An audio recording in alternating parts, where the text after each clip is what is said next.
I'm Nathan Smith with Tallgrass TV. I'm Alicia Slimmer with Creedmoria. Woo! And what was your role in the film? I'm the writer, director, and producer. Excellent. So tell me what the film's about.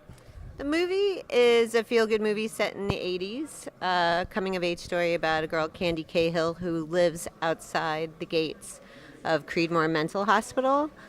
And so the patients of the hospital, there's 4 of them, we kind of get to know a little bit throughout the movie, but it's basically about how nutty her family is and how the pure insanity is outside the gates of Creedmoor, you know, in her house, in her job, in her school, with her psycho-jealous boyfriend.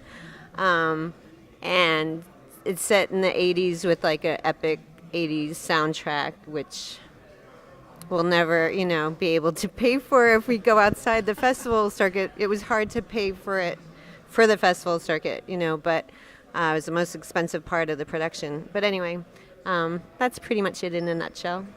Why the 80s? What inspired the decade? I'm a product of the 80s, and I love classic rock of the 70s and 60s, and then I kind of love like music of the 80s, like The Cure and, you know, Tears for Fears and stuff. So it just kind of felt, plus, you know, there wasn't all the modern computers, laptops, cell phones and stuff, so it just kind of kept this story a little simplified by taking out all the modern technology. So there's an excellent cast, and it's also fairly large for an indie film, right? I mean, was it always that way with the script? Did you always plan on having a large cast? Yeah, I mean, just because the Cahill family is a large family, there are 6 people in the family, so right there, I kind of wanted to create the chaotic, like, dinner scene that was really popular, you know, back then, of like the parents drinking at the head of the table and then the chaos that goes on at family dinner time and stuff. So, and we just lucked out. I mean, I think my cast is not only beautiful to look at, but like they're just so talented, and we just won a best ensemble cast, which was like probably the most rewarding prize to get aside from like big prizes at festivals, because you know, your cast carries the movie, and they're also deserving of it. So, was there a particular moment during production that stands out as a funny anecdote or just favorite moment? Oh my that God. stands out? Do you want the ones where the police were involved, or, yeah, you know, it's so funny because I did a lot of the producing myself. I was also my own car wrangler, so we have a lot of cars, period cars, like muscle cars from the day. And I used to be a drag racer growing up, so I love cars, I love hot rods. So, you know, being the director, I didn't have any handlers or anyone who could kind of take over, so I would drive the picture car to the set, because nobody else, the guy who owns the picture car wouldn't trust anybody else to drive it except himself or me. Which is, you know, putting a lot of trust in me, which is great. So I was taking my 2 leads, Steph and Steve, up to this parking lot where we were going to shoot the, you know, kind of sex in the back seat of the car scene, even though it's kind of a PG version. And they were nervous, so, you know, we bought them a little bottle of tequila, and they were drinking in the back seat, and when we got up to the parking lot, I'm like, oh, we used to do donuts up here, so I just started spinning out and doing donuts, not knowing that there were cops parked in the lot, and they weren't even in an unmarked car. It was like plain as day. So the cops came over, they were like, whoop, whoop, and Steph and Steve were like, oh shit, you know, like, what are we gonna do? And I was like, don't worry about it.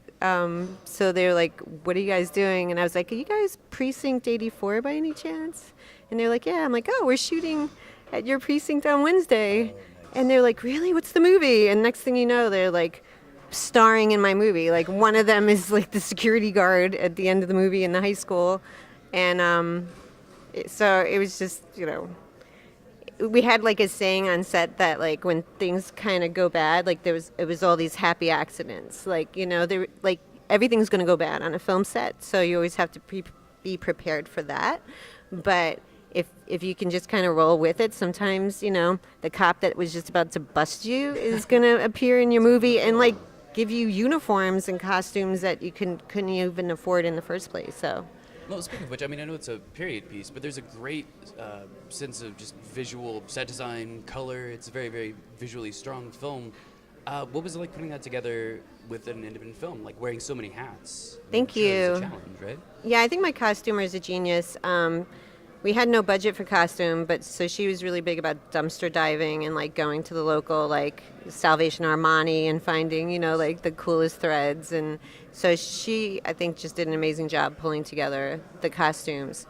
And, the production design, like we kind of lucked out with like some of our locations, like the house that we shot in. I can't really take credit for any of the design in that house because it's kind of trapped in like this time capsule, like all the details and even the stained glass window and like things on the mantelpiece, kind of stuff I grew up with in my house, like it was there. So I think we got lucky. And then the Burger Barn is this burger joint out in the Hamptons in New York, and there's so much yellow and fluorescent lighting. Like I feel like the whole palette takes on this kind of like yellow, blue.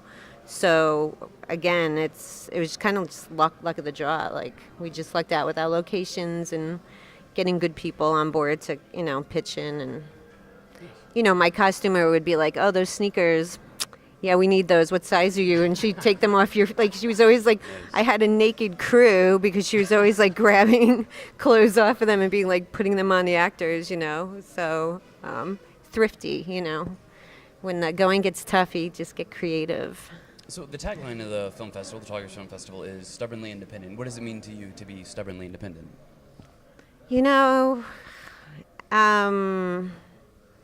I guess you just have to get the shot. You don't give up. You have a plan. I never thought I would shoot everything on the page because I made another film, a short film, and I had to basically create the movie in the editing room because we didn't get.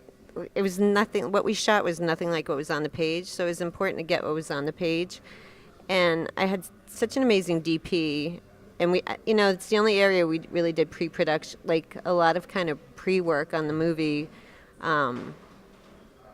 just making shot lists and just going for what we wanted. And like, so to be able to get everything that was on the page blows my mind still because it made editing a dream. But I think it's because everybody was just very dedicated to like telling the script that was on the page, and it was a very, one big happy family set. I mean, we still love each other and hang out to each other and travel en masse to festivals wherever we go, except they're all fancy now and working today. But I think it was just the spirit of the set was to just kind of like do what it takes to get the shot and don't let cops or, we were closed down a couple times.